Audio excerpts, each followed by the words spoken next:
Yeah, yeah, do a very good job. Meet Terry Mungai, a mother, a wife, and a successful business lady whose name is synonymous with Kenya's beauty industry. Her looks are telling of a woman who knows the value of staying beautiful at all times. I'm 50 plus. First, I think it's a blessing, and also I try to take care of myself. I eat well, I exercise. Yeah, and being in the beauty industry, I guess I also know a few tips of how to, to take care of myself. But Terry Mungai's life has not been all smooth, as her childhood story illustrates. My mother being a single woman, it was very single parent, it was very hard to bring us up. So she worked. I think that is where I learned about balancing. I grew up knowing that my mother was absent, and it's because she had to. When I was in primary school, she had to also teach me about the business. That early induction into business continued into Terry's high school years. I finished secondary school, and I couldn't go any further, and I started working. But her introduction to the job market was nothing close to what she had envisioned. I thought I was going for a cushy job, just to land into the factory doing the packing of unga. So I was quite surprised. At the age of 17, I could drive. Not just an ordinary car, I could drive a truck. Really? Yeah. From packing of unga, I went now and got employed as a driver.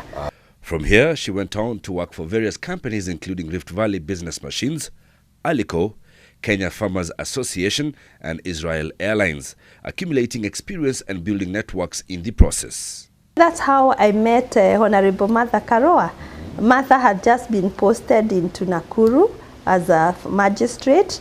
I met her through a contact, and she gave me very many contacts of other lawyers in Nairobi. Terry's last stint in employment was at a now defunct credit card company where she worked for 8 years, rising from the position of a marketing representative all the way to heading its finance department. But how did she end up in the beauty business, I inquired.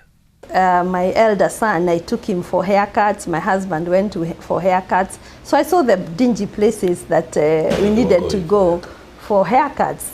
And for me as a lady to go and get quality service, we also had to search. So for me, at the back of my mind, I knew that when I venture into business, this is the business I'd like to go into, because I could see there was a niche. A desire so powerful that she obtained a loan to start the business.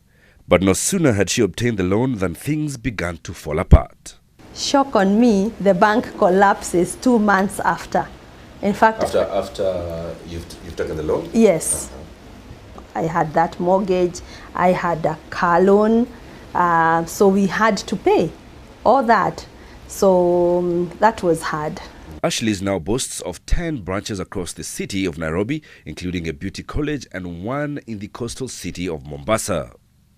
Terry later took the bold step of getting involved in the Miss World Kenya beauty pageant, enabling her to become a Miss World Kenya franchise holder after just 2 years.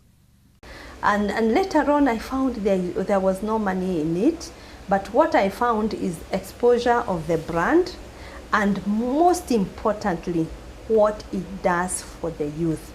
Nonetheless, Terry is satisfied with the impact that her business has had on the lives of the ladies she has worked with over the years. 30% of the girls today working in the airline industry, local and international, are a product of Miss Kenya platform. Terry is now looking forward to a well-deserved break from direct involvement in the business she's most synonymous with. But the entrepreneur in her will simply not rest yet. I'd like to create wealth for my retirement, and the way to do that is I have diversified into property. And so the journey continues for Terry Mungai, whose life story attests to the importance of not despising one's beginnings, however humble. For Destiny Shapers, I am Tony Timase.